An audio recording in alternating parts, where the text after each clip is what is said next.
Welcome to রসা বাঙালি channel. আমার চ্যানেলে আপনাদের স্বাগত। আজ করব আমি তিলের নাড়ু।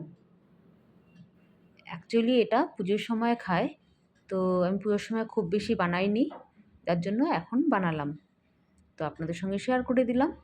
তো দেখুন কেমন লাগে, কেমন হয়েছে কমেন্টে জানাবেন। এখানে প্রথমে শুকনো কড়াইয়ে বেশ এক বাটি তিল দিয়ে দিলাম। তিলটা হালকা লালচে করে ভেজে নিচ্ছি। সমস্ত তিলই যে লালচে হয়ে যাবে তার কোনো মানে নেই, বেশ কিছুটা লালচে হবে আর কিছুটা সাদাই থেকে যাবে, ঠিক সেরকম করেই ভেজে নিব।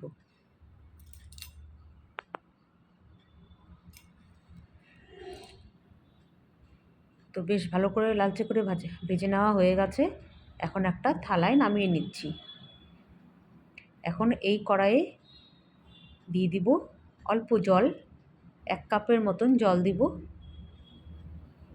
এখন এই জলটা যখন বেশ একটু ভালো করে ফুটে যাবে, জলটা যখন খুব ভালো করে ফুটে যাবে, এর মধ্যে দিয়ে দিব আমি গুড়। এটা কিন্তু আখের গুড়, তো আখের গুড়টা আমি ভেঙে ভেঙে দিয়ে দিলাম। তো বেশ এখন খুব ভালো করে নেড়ে চেড়ে যখন এরকম পুরো গলে যাবে আর কালারটাও বেশ চেঞ্জ হয়ে যাবে, তো বেশ প্রায় 5 মিনিটের মতন ফুটিয়ে নিয়ে হাত দিয়ে দেখব একটু তার তার ভাব আসছে।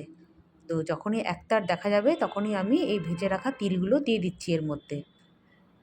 একতার হয়ে গেছিলো, তো ভেজে রাখা তিলগুলো দিয়ে দিলাম। আপনারা চাইলে তিলের মধ্যেও ঢালতে পারেন, কিন্তু আমি এই কড়াইয়ের মধ্যেই দিয়ে দিলাম তিলটা। তো বেশ ভালো করে মিশিয়ে নিয়েছি। এখন একটা থালায় নামিয়ে নিয়ে একটু ঠান্ডা করে নেব।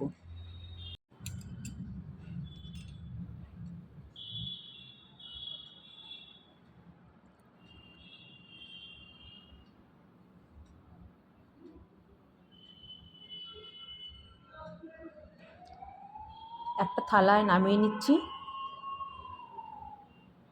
এখন একটু ছড়িয়ে দিব যাতে করে হাত দেওয়ার মতন ঠান্ডা হয়, আবার খুব বেশি ঠান্ডা হলেও কিন্তু নাড়ু পাকানো যাবে না। তো একটু ছড়িয়ে দিচ্ছি প্রথমে। প্রায় 2-3 মিনিট পর হাতে ঘি বা তেল লাগালেও হবে। হাতে একটু তেল লাগিয়ে নিয়ে এখন নাড়ু পাকিয়ে নিব।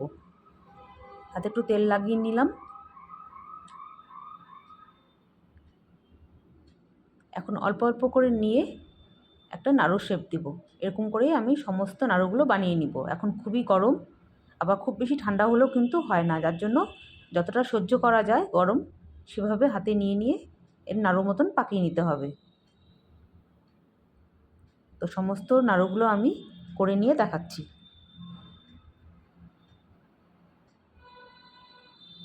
খুবই গরম।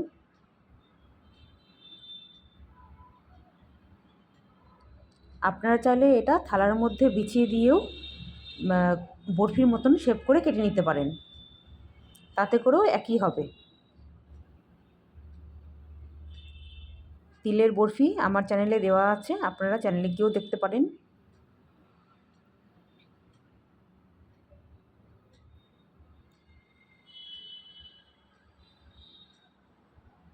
এটা এখন যতটা নরম আছে, ঠান্ডা হওয়ার সঙ্গে সঙ্গে শক্ত হয়ে যাবে, খেতেও খুবই টেস্টি হয়। দেখুন আমি সমস্ত নাড়ুগুলো বানিয়ে নিলাম, আর একটু আছে, এটাও হাত দিয়ে তুলে নিয়ে নাড়ু বানিয়ে নিচ্ছি।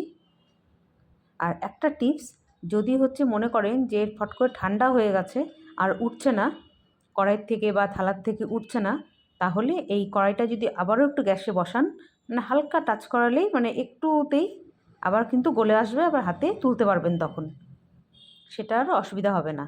যে একটু করে শক্ত হয়ে যাচ্ছে ঠান্ডা যেহেতু এখন, তো একটু করে ধরলেই আবার হাতে ছেড়ে উঠানো যাচ্ছে। তো হয়ে গেল আমার সমস্ত নাড়ুগুলো। খুবই সহজ হয় এই নাড়ুর রেসিপি। যদি ভালো লাগে লাইক কমেন্ট শেয়ার করবেন, আর অবশ্যই সাবস্ক্রাইব করবেন। আর নাড়ুটা দেখতে কেমন হয়েছে কমেন্টে জানাবেন। খেতে কিন্তু খুবই ভালো হয়েছিল।